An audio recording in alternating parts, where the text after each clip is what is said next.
I don't know what's in the atmosphere or in the water, but I've been getting a ton of questions about naps. Questions from our clients, questions from people who read our book and then post in the Facebook group. Just questions about naps. And maybe because it's summer, and naps have their roots, so to speak, in summer. We want to talk about siesta and all that. But more commonly, people I'm working with, they're just not sleeping well and they feel just dead tired and they're not getting the sleep they need during the night, and they have to have some compensatory patterns to get some amount of sleep and rest so they can be functional whatsoever. So that's why I want to go over naps really quickly. And I swear, I promise you, this will actually be a short one. All right, so stick with me here. All right, so naps. Um, so let's just go through the most common questions. Is this a good idea at all? Okay. Okay. Or naps? Yes or no? It depends, really. So there's a lot of different factors because again, you have to look at a nap as either there is a certain percentage of the people in the world who are it's just a nap is what they do, but if you live in Western civilization, it's probably been beaten out of you by now. So really, you got to think of a nap as it's needing a nap is a sign of a deeper problem with your sleep at night. Okay? Because we can argue sleep patterns and all this, that, and the other. But the fact of the matter is, in today's society, it's set up to, you know, you got to work throughout the entire day. You got to be busy throughout the entire day. If you're retired, naps sometimes can be okay, but we got to put some context around this. Okay? So when is the best time when for a nap? Okay? Think of it like this. Here's your whole day. Well, this is the middle of the day. Here's the first half of the day. Here's the second half of the day. Okay. Just to be really simple, let's say you have 8 hours where you're in bed. Maybe you're asleep, maybe you're not. But then you have 16 hours here. Okay. 0, 8, and 16 waking hours. Again, this could be plus or minus 2 hours, depending on you, your life, the seasons, and everything else. This is the first 8 hours. This is the triple check mark zone. And what I mean by that is taking a nap during these hours is fine. Okay? And again, we'll talk about how long in a moment, but just generally, timing. Now, in the second half of the day, I like to break this up even further in half and then in half again. Oop. This would be 10, 12, 14 hours after waking up. As you go through these quadrants, if you will, one, two, three, yeah, so I guess it is quadrants. Your probability of messing up your sleep is like this. All right. If the shaded area represents the probability, and the more shaded in this is, means you really screwed the pooch on getting a good night's sleep. So this becomes a dangerous area. Okay. Some people can be fine at this 8 to 10 hour mark.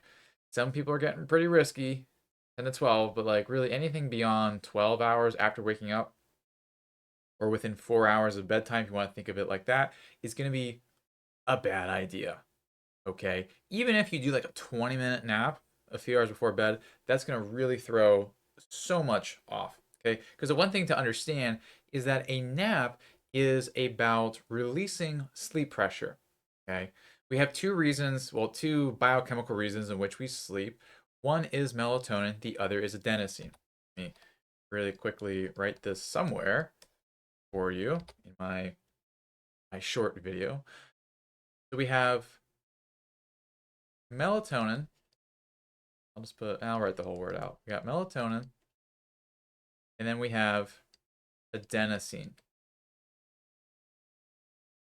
Melatonin is why you should get sleepy in the evening or why you stay asleep. Okay. Adenosine is why you're tired when you didn't sleep the night before. So adenosine is, you can think of it as this like counter because adenosine goes up as you become more sleep deprived or the longer you're awake. Okay, so if you're up all night, your adenosine is going to stay up because at night adenosine levels should go down. Melatonin is it's going to be in a rhythm, in a cycle. Okay, yes, there'll be things that affect melatonin. That's a different episode, but just know adenosine is the main thing we're looking for. So let's say you didn't sleep at all.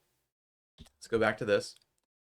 You didn't sleep at all. Your adenosine levels are going to be pretty high over here. But if you take a nap, the adenosine levels go down, but they have enough time to build back up. Okay. But if you nap too close to bedtime, your adenosine levels will go down, but they do not come back up. Okay, it's a very important part of when you're thinking of taking a nap. Okay, am I gonna have enough adenosine by the time I want to go to bed? Because adenosine is what contributes to you feeling sleepy in the evening. Okay, you need both of these, melatonin and adenosine. Okay, so that's there with the timing, but like we said, duration, how long? Okay, so again, this is a little bit tricky. They want to give you the most thorough answer possible. The okay, in this sector on the right, this needs to be about 20 to 40 minutes, absolute maximum. All right, in this 8 to 12 hour after waking up zone. 12 to 16, you're just gonna screw up your sleep. Don't do it. But I mean, as much as I hate to say it, you just gotta push through and get to the other side. You just do. Um, Now, if it is within the first 8 hours of the day, you have a little bit more leeway. And honestly, you have a lot of leeway here, a lot of wiggle room. 20 minutes to 2 hours for a nap is going to be fine. Okay. So those are going to be kind of the parameters here. And then in terms of best napping practices, and this is something I got so well because when I was struggling with my sleep, I would run off and find the quietest place on campus and just take a nap. It was great. So, best nap practices. All right. It's actually not a dark room. Let me qualify this a little bit more. You do want to have some light exposure on your skin. The reason for this is that if you go into like a dark cave to take a nap, this is actually going to hurt melatonin because you're throwing off your body's circadian rhythm. Light on your skin will prevent that to an extent. So what this can look like is maybe you're in a room near a window, okay? Or maybe if it's outside and it's safe, of course, you're just outside there. Now, obviously, maybe it's not obvious. I don't know. I'm making this video.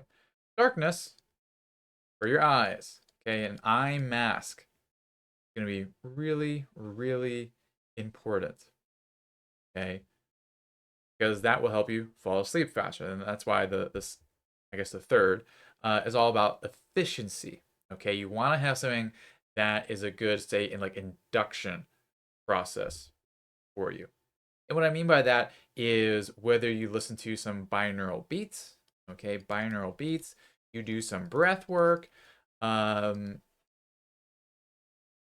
even a little meditation, if you will, something that can relax you from you pushing through the day and then being able to get into a nap.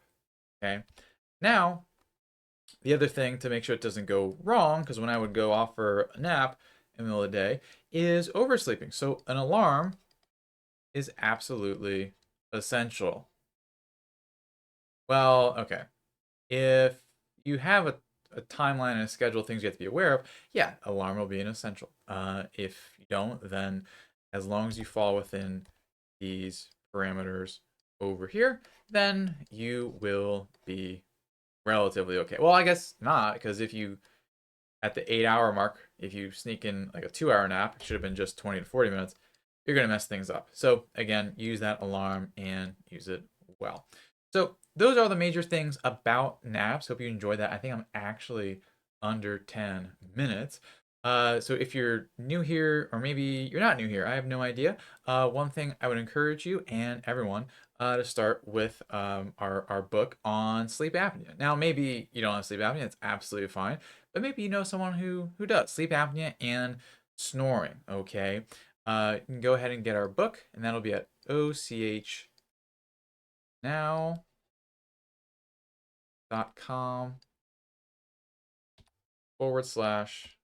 get better handwriting.